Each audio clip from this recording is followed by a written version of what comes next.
నమస్కారం గురుగారు. ఆశీర్వచనం తల్లి. గురుగారు, ఇప్పుడు జూన్ నెలలో ధనుసు రాశి వారికి ఏ విధంగా ఉంటుందండి? ధనుస్సు రాశి వారికి ఈ జూన్ నెలలో చాలా యోగదాయకముగా ఉందమ్మా. బాగుంది, అనుకూలవంతముగా ఉన్నది. అనుకున్న పనులన్నీ కూడా సజావుగా పూర్తి చేసుకుంటారు. గతములో ఉండేటువంటి వాటికంటే ఇప్పుడు కొంచెం అనుకూలవంతముగా చేసుకునే విధానం ఉన్నది. ముఖ్యమైనటువంటి వ్యవహారాలన్నీ కూడా సకాలములో పూర్తి చేసుకోవడం జరుగుతాయి. దీర్ఘకాలికముగా ఉండేటువంటి సమస్యలు పరిష్కార మార్గ దిశగా మేలవుతాయి. వీళ్లకు ఇబ్బందులు ఉండవు. అదే కాకుండా ప్రభుత్వ సంబంధిత వ్యవహారాలలో విజయము సాధించడం జరుగుతుంది. ఇప్పుడు ప్రభుత్వాలలో పనిచేసేటువంటి వాళ్ళు కావచ్చు, లేదా ప్రభుత్వంతో సంబంధము ఉండేటువంటి పనులు కావచ్చు, వాటిలో విజయము సాధించేటువంటి విధంగానే ఉంటుంది గాక ఎటువంటి ఇబ్బంది ఉండదు. దైవ అనుకూలత అనేటువంటిది వీళ్లకు బాగా ఉంటుంది అని చెప్పవచ్చు.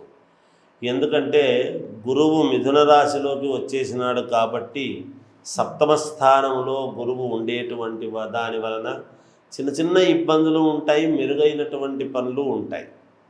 భగవద్ అనుగ్రహంతో ఏదైనా సరే వీళ్ళు కొంచెం దైవాన్ని ఎక్కువగా ఆరాధిస్తే, వాళ్ళని కొంచెం ఎక్కువగా అనుకుంటే అంత మేలు జరిగే అవకాశాలు ఎక్కువగా ఉన్నాయి. వృత్తి వ్యాపారాల యొక్క విస్తరణ చేసేటువంటి ప్రయత్నాలు చేస్తారు.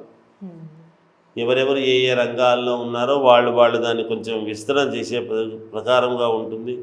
వీళ్లకు అవసరానికి ఏదో విధముగా ధనం అయితే వీళ్లకు తప్పకుండా అంది తీరుతుంది గాక పాత రుణాలు తీర్చుకుంటారు. ఖచ్చితముగా అనుకూలించి పాతవన్నీ కూడా చక్కదిద్దుకునేటువంటి వ్యవహారం ఏర్పడుతుంది. అలాగే కొంతమంది వీళ్ళకు శత్రువులు కూడా మిత్రులుగా మారి అనుకూలించేటువంటి పరిస్థితులుగానే గోచరిస్తూ ఉన్నాయి. ఆరోగ్య సమస్యలు ఏమున్నాయండి ధనుసు రాశి? ఎటువంటి ఇబ్బంది లేదుగాక లేదు.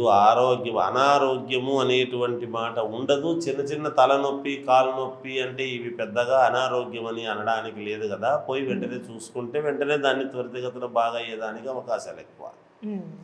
కనుక చాలా వరకు అనుకూలవంతముగానే ఉన్నది. ధనుస్సు రాశి వాళ్లకు చాలా యోగవంతముగా ఉన్నది.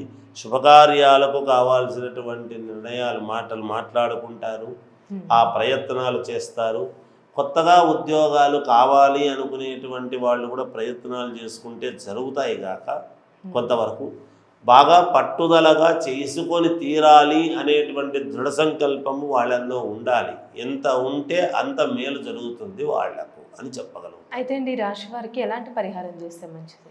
అమ్మ, పరిహారాల విషయానికి వచ్చేటప్పటికీ వీళ్లకు ఏమి ఆరాధన చేసుకుంటే మంచిది అంటే శివుణ్ణి ఆరాధించడము, తర్వాత నవగ్రహాలను ఆరాధించడము చాలా అవసరం. రోజు నవగ్రహాలకు తిరిగితే 9 ప్రదక్షిణలు చేస్తే చాలా మేలు జరుగుతుంది వీళ్లకు. అంతేకాకుండా వీళ్ళు దగ్గర పెట్టుకోవాల్సినటువంటిది ఏమిటి అంటే ఒక 3 పసుపు కొమ్మలు, 7 లవంగాలు, 5 యాలకులు వీళ్ళ దగ్గర పెట్టుకుంటే వీళ్ళకు ఖచ్చితముగా మేలు జరుగుతుంది అనేటువంటిది తెలియజేస్తున్నాను. చాలా చక్కగా తెలియదు గురుగారు. ధన్యవాదాలు. జయ.